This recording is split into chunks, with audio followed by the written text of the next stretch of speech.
এসেছিস মা? ওকে নিয়ে এসেছিস? খুব ভালো হয়েছে। মেয়েটার উপর দিয়ে যা ধকল গেছে। চ চ মা, ঘরে চ, ঘরে চ। তোমরা যা বলছো আমি কিন্তু সবটার সঙ্গে একমত নই, বরঞ্চ শৈলর সঙ্গে আমি একটা ব্যাপারে একেবারে একমত। গৌরীর কোনো যোগ্যতা নেই এ বাড়ির বউ হওয়ার।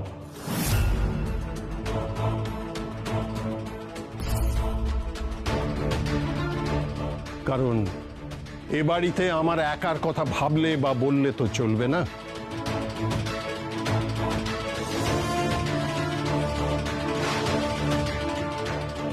এ বাড়িতে ক্ষণরাম ঘোষালের তৈরি মায়ের মন্দির আছে।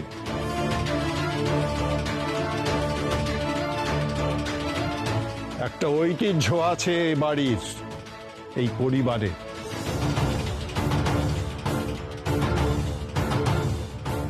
তাকে অপমান করার অধিকার বা ক্ষমতা কোনোটাই আমার নেই।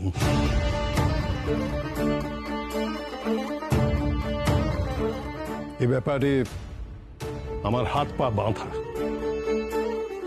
আমাকে মানতেই হচ্ছে যে শৈলর সিদ্ধান্তই ঠিক।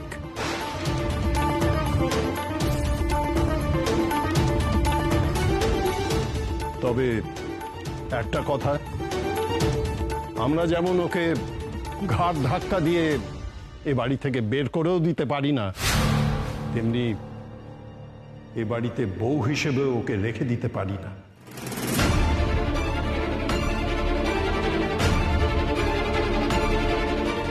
এর একটা নিষ্পত্তি হওয়া দরকার। প্রয়োজনে ঈশানের সঙ্গে কথা বলো। প্রয়োজন হলে কেউ একজন ওকে ওর বাপের বাড়ি নিয়ে গিয়ে রেখে এসো। কারণ যাই হোক না কেন, এটা তো সত্যি যে গৌরী এ বাড়ির বউ হতে পারে না, সবটা জানার পর।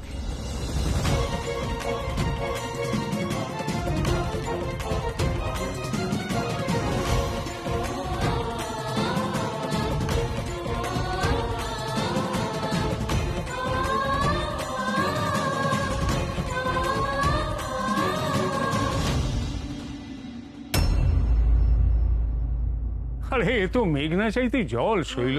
হ্যাঁ, আমি তো ভাবতেই পারিনি যে গৌরীকে তাড়ানোর এমন একটা সুবর্ণ সুযোগ এসে যাবে। আমি তো প্রথম থেকেই বলেছিলাম ওই গৌরীর জন্ম ছক নিয়ে কিছু একটা গন্ডগোল আছেই আছে।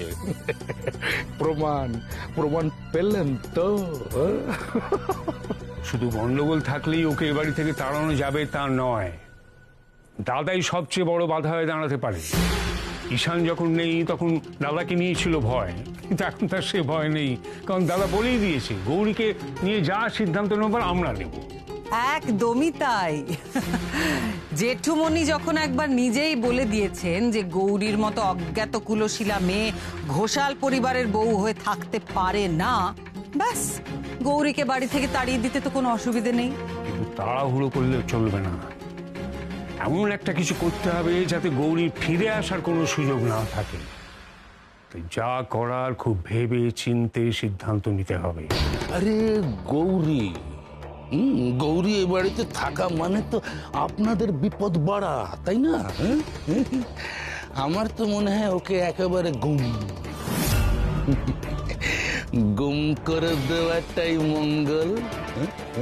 গৌরী হঠাৎ গুম হয়ে গেলে এই বাড়ির লোক সেটা ভালোভাবে নাও নিতে পারে, কারণ এখনো এ বাড়ির অনেকেই গৌরীর শুভাকাঙ্ক্ষী।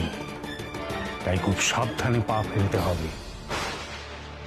এই সুযোগ কোনো মতেই হাতছাড়া করা যাবে না। হন না, যত খুশি সাবধান হন। হ্যাঁ, মানছি মানছি, সাবধানের মার নেই, কিন্তু বেশি সময় নিলে কিন্তু হবে না।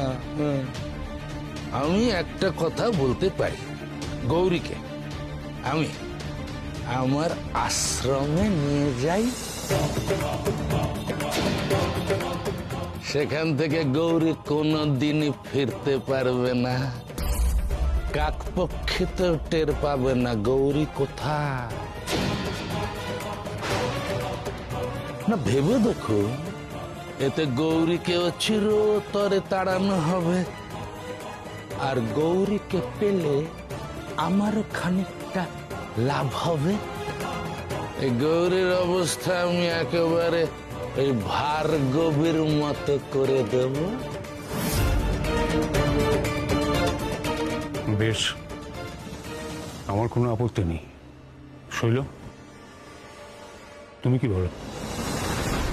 আমি শুধু একটা কথাই জানি বাবা, ওই গৌরীকে যত তাড়াতাড়ি সম্ভব আমি বাড়ি থেকে তাড়িয়ে দিতে চাই। ও যতক্ষণ থাকছে আমার শান্তি নেই। আমার চোখের সামনে আমার সব কিছু, সমস্ত কাজে বাধা পড়ছে ওর জন্য। একটা জাত করে না জানা মেয়ে, সে কিনা এসেছিল আমার সঙ্গে লড়তে, আমার সঙ্গে। ভাবলেই আমার গাটা রিরি করে উঠছে বাবা। আরে ওকে বিদায় করুন শৈলমা, তাহলেই তো গাড়ি আর করবে না। আর ওর পরিণতি কি হবে সেটা তো আপনি বুঝতেই পারছেন। কিন্তু কিভাবে গৌরীকে গায়েব করা হবে সে নিয়ে আমাদেরও তো একটা পরিকল্পনা করা দরকার নাকি? আজ রাতের মধ্যে আমাদের সব প্ল্যান একেবারে ছকে রাখতে হবে। কিন্তু এটাও মনে রাখতে হবে যে এই রাতেই কিন্তু প্রাসাদ দান উল্টে যেতে পারে। এ বাড়িতে গৌরীর শুভানুধ্যায়ীরা আমাদের অজান্তেই ওকে সরিয়ে দিতে পারে। না বাবা, পাখি তো উড়তে পারবে না, কারণ যে মুহূর্তে পাখি ওড়ার চেষ্টা করবে আমি ওর ডানা দুটোই কেটে দেব। কোনো চিন্তা করো না বাবা, গৌরী আমার নজরবন্দি হয়ে থাকবে, কেউ ওকে কোথাও নিয়ে যেতে পারবে না। দুর্যোটি বাবা, আপনি শুধু যত তাড়াতাড়ি সম্ভব গৌরীকে এই বাড়ি থেকে নিয়ে যাওয়ার ব্যবস্থাটা করুন। গৌরীকে পাহারা দেওয়ার ব্যবস্থা করব আমি।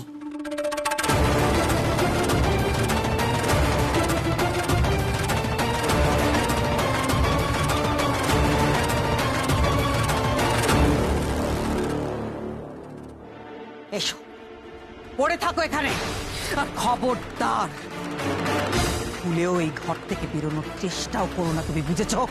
শৈল, শৈল কি করছো তুমি? এটা এটা ঠিক হচ্ছে না। কেন করব না? কেন করব না তুমি বলতে পারবো? তোমরা অবুঝ হতে পারো, এই বাড়ির প্রত্যেকে অবুঝ হতে পারে, কিন্তু আমি পারি না। কারণ প্রত্যেকটা মুহূর্ত আমাকে ভাবতে হয় এই পরিবারকে আমি কি করে রক্ষা করব, এই পরিবারের ভালো কিসে হবে সেটা আমাকে ভাবতে হয়। আর শুধু পরিবারের কথাই নয়, আমাদের বাড়ি তো মা ঘোমটা কালীর বাড়ি। উনি যদি আমাদের পরিবারের উপর রুষ্ট হন এই মেয়ের জন্য, এই অশুভ মেয়েটার জন্য, তাহলে তার দায় কে নেবে? কে নেবে বলো?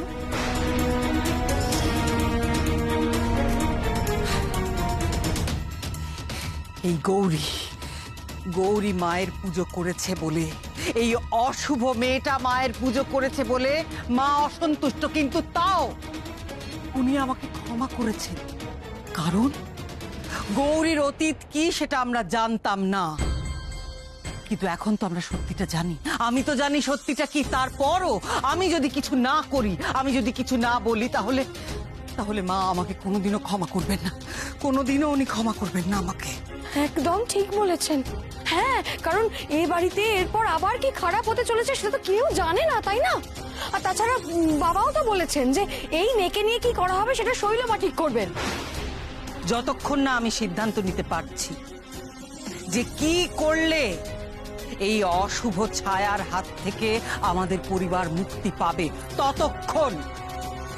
যতক্ষণ না আমার গণনা শেষ হচ্ছে, যতক্ষণ না আমি উপায় বার করতে পারছি, ততক্ষণ গৌরী এই ঘরে বন্দি থাকবে। কেউ কোনো অবস্থাতে দরজা খুলবে না। বুঝতে পেরেছ? কোনো অবস্থাতেই নয়। শৈল মস্ত বড় ভুল করছে। যে ভুল থেকে এত বড় ক্ষতি হতে পারে, যার ক্ষতিপূরণ করার ক্ষমতা শৈলর নেই। চলো সবাই।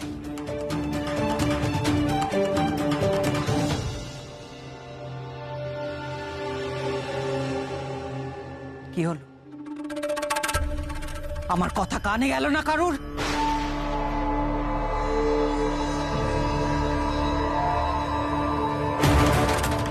চলো।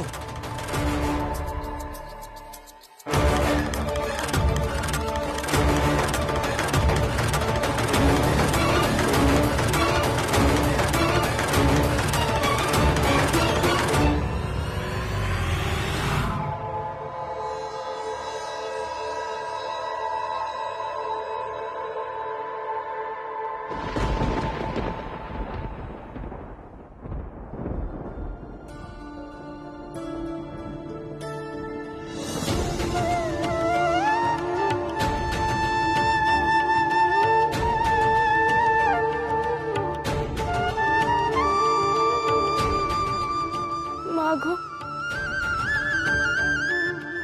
মাগো, আমার এতদিনের বিশ্বাস সব এক মুহূর্তে নষ্ট হয়ে গেল মা, এক মুহূর্তে। আমার তো কোনো পরিচয় রইল না মা। কে আমি? কারা আমার বাবা মা? আমি তো কিচ্ছু জানি না মা।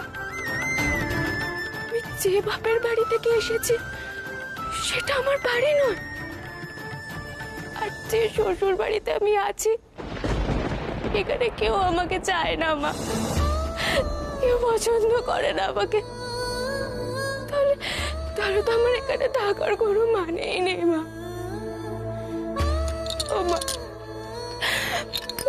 মা তুমি আমাকে বলে দাও মা। আমি তো কিচ্ছু দেখতে পাচ্ছি না মা, আমার সামনে সব অন্ধকার মা, আমি কোনো আলোর পথ পাচ্ছি না। বলে দাও না মা।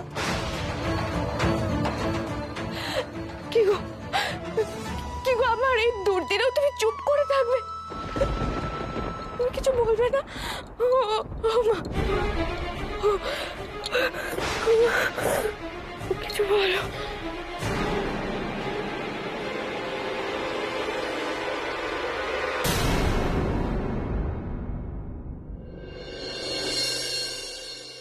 দুপুর থেকে গৌরী মুখে এক ফোঁটা জল পর্যন্ত দেয়নি। এইভাবে চলতে থাকলে তো মেয়েটা অসুস্থ হয়ে পড়বে। না না না, ওকে এইভাবে কষ্ট দেওয়াটা আমি আমি মন থেকে মানতে পারছি না, কিছুতেই পারছি না। আমারও না ছোটটা, আমি এসব একদম ঠিক লাগছে না। আমি জানি না এই বাড়িতে কি হচ্ছে, কেন হচ্ছে, তবে একটা জিনিস আমি জানি আর সেটা বিশ্বাসও করি, যে গৌরী খুব ভালো মেয়ে, ওর জন্য কারোর কোনো ক্ষতি হতেই পারে না। আর মা, সবচেয়ে বড় কথা, গৌরী যে অনাথ সেটা তো নিজেও জানতো না, এতে তো ওর সত্যি কোনো দোষ নেই। এই বাড়িতে যে কি হচ্ছে তার উপরে ভাই নেই, আমার না কিচ্ছু ভালো লাগছে না একদম। শোন, ভালো মন্দ দোষ গুণ আমি না এত কিচ্ছু জানি না, আমি জানতে চাইও না। আমি শুধু একটা কথা পরিষ্কার জানি, ওই মেয়েটার জন্য আমার ছেলের যদি আবার কোনো ক্ষতি হয় আমি কিন্তু ওকে কিছুতেই ক্ষমা করব না। ঠাকুরজি বারবার করে প্রথম দিন থেকে ওর ব্যাপারে সতর্ক করেছিল, যা যা বলেছিল সবটা আজকে সত্যি বলে প্রমাণ হয়ে গেছে। কে জানে মেয়েটার তো জন্মবৃত্তান্তের কোনো ঠিক নেই, সেই জন্যই হয়তো এত অঘটন ঘটে যাচ্ছে। কিন্তু ওর জন্য যদি আমার ছেলের কোনো ক্ষতি হয় আমি... আরে বাবা, ক্ষতি হওয়ার আর বাকিটা কি আছে? হ্যাঁ না, কি বাকি আছে আমি তো বুঝতে পারছি না। ওই মেয়ে এ বাড়িতে আসার পর থেকে তো একটার পর একটা ক্ষতি হয়েই চলেছে, আমাদের শানের প্রাণটা পর্যন্ত জেগে বসেছিল। কেন কেন বারবার করে ওই কথাটা তুই কেন মনে করাচ্ছিস? বড়দি, আমি ওটা মনে করাতে চাইনি, আমি শুধু তোমাকে সত্যিটা বলতে চেয়েছি, বুঝতে পেরেছো? হ্যাঁ দেখো, একবার মা ঘুমটা কালীর দয়ায় বিপদ এড়ানো গেছে, কিন্তু তা বলে যে বারবার এরকম হবে সেরকম তো নাও হতে পারে, বলো? আমি তোমাদের বলে রাখছি, ওই মেয়ে এ বাড়িতে থাকাটাই একটা অলক্ষণে ব্যাপার। এটা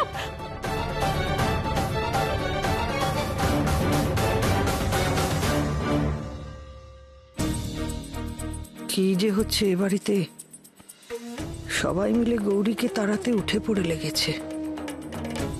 শৈল এত সহজে থামবে না, গৌরীর চরম ক্ষতি কিছু করবে।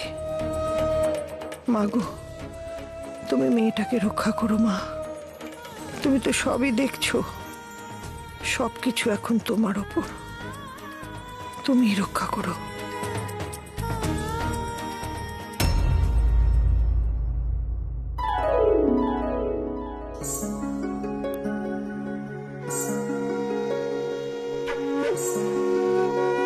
গৌরী, গৌরী, গৌরী, ওঠ, চোখ খোল গৌরী, ওঠ, চোখ খোল। अनादिं सुरादिं मखादिं भवादिं स्वरूपं त्वदीयं न विद्यन्ति देवा जगन्मोहिनी तु वाग्वादिनीयं মা, তুমি सुमोषिणी शत्रु তুমি এসেছো মা?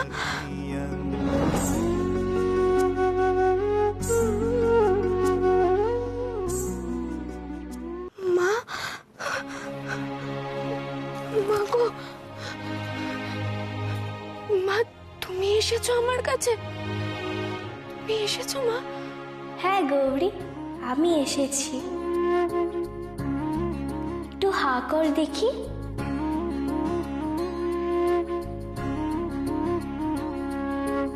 एकशप्रस्तर श्यामं शीर्षे मुकुटमण्डितं ललाटे नेत्रचिह्नेन त्रिनेत्रीकृतविग्रहम्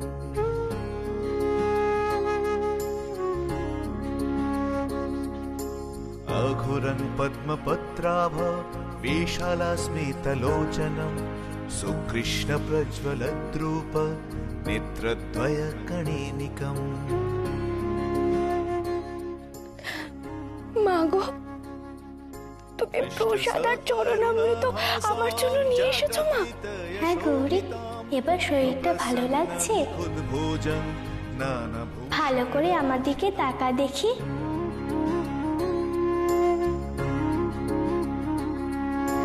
पद्मकृते शिलापीठे शयन शिव वक्षसि शीतं दक्ष पदन्न কি রে, এখন সুস্থ লাগছে তো? মা গো, আমি সত্যি জানি না মা, আমি সত্যি দেখছি কিনা, না আমার মনের ভুল। তুমি সত্যি আমার কাছে বসে আছো মা? ও মা, তোমাকে যেমন অনেক কথা বলার আছে গো, অনেক কথা বলার আছে। বল, আমাকে কি বলবি? মা গো, মা গো, তুমি বলো মা, কেন আমার সাথে এরকম হলো? আমার কি দোষ ছিল? আমার ছোট থেকে বড় হওয়া, আমার বিশ্বাস, আমার জানা বোঝা সব মিথ্যে, সব মিথ্যে হয়ে গেল মা। ছোটবেলা থেকে যখনই আমার কষ্ট হয়েছে, দুঃখ হয়েছে, যখন আমি ভয় পেয়েছি, আমি মায়ের আঁচলে আশ্রয় নিয়েছি। সেই মা আমার মা নয়। তারপর আমার ভাই বোন, যাদের সাথে আমি হেসেছি, খেলেছি, মুখ দিয়ে আগলে রেখেছি, আমি ভালোবেসেছি, তারা আমার নিজের ভাই বোন নয়। যে বাবাকে ছোট থেকে শ্রদ্ধা ভক্তি করেছি, সে আমার নিজের বাবাই নয়। আমি আজ বুঝতে পারছি মা, আজ বুঝতে পারছি বাবা কেন ছোট থেকে আমাকে পছন্দ করতো না, আমাকে কোনোদিনও ভালোবাসিনি কেন। কারণ আমি তো তার নিজের মেয়েই নই, তার নিজের রক্ত নই। পরের মেয়ে কি কখনো আপন হয়? আসলে দোষ না আমার মা, আমি বড় অভাগী জানো তো। এই পরিবারে এসে যখন আস্তে আস্তে জায়গা পাচ্ছিলাম, সবাই ভালোবাসছিল, সবাই মেনে নিচ্ছিল, শুধু শৈল মা, ছোট দাদু আর মেজো কাকিমণি ছাড়া সবাই কত আপন করে নিয়েছিল। আর ডাক্তার বাবু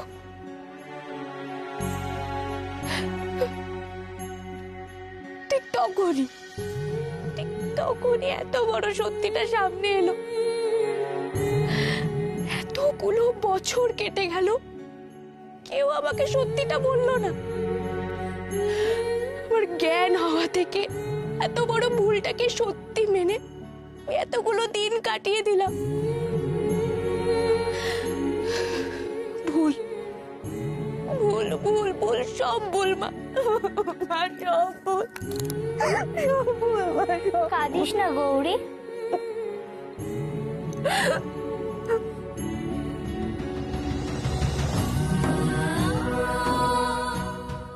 শোন গৌরী, তোর এই জগতে আসার অনেক বড় কারণ আছে রে। তুই এইসব ছোটখাটো ব্যাপারে কাঁদছিস, শোক করছিস, কিন্তু তোকে যে অনেক কাজ করতে হবে, আর এই সবই পূর্ব নির্ধারিত। তুই নিজেকে চার দেওয়ালে বন্ধ করে রেখে কান্নাকাটি করলে হবে? কত মানুষ তোর জন্য অপেক্ষা করে আছে জানিস, আর তুই নিজেকে চার দেওয়ালে বন্দি করে রেখেছিস।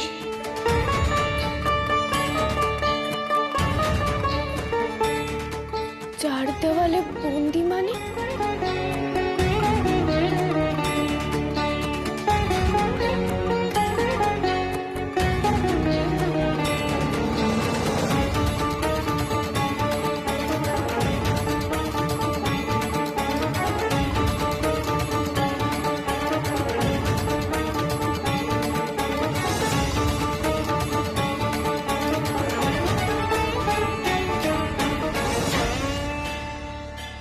তোর তো এইভাবে মুক্তি নেই রে গৌরী। আবার এমন কোনো দরজাও নেই যে তোকে বন্ধ করে রাখতে পারে। মা, তোমার কথার মানে তো বুঝলাম না আমি। তুই মুক্তি চাইলে মুক্তি, আর বাধা পড়তে চাইলে বন্দি। এখন তুই বল কোন পথটা বাজবি। व्याघ्रचर्मं वराधारे खड्गकर्त्रे करे धारे कपालेन्दि भरे वामे कालिकाभ्यै नमस्तुते। তুই মুক্তি চাইলে মুক্তি, আর বাধা পড়তে চাইলে বন্দি। सुरद्भक्त्रष्टदोषने